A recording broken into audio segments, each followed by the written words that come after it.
вот призрел, Гена, приехал ко мне в гости. Гена, смотрим, дадут вот тут. Вы хотите не купаться?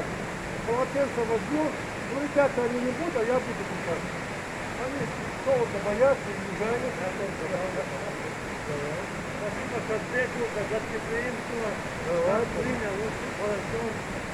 Повез нас на Пекинские водопады. Сейчас на малые водопады привез. Приезжайте, приезжайте. Да. Большое спасибо за ответку. Я всех приглашаю ко мне в гости посмотреть такую красоту. Всем пока-пока.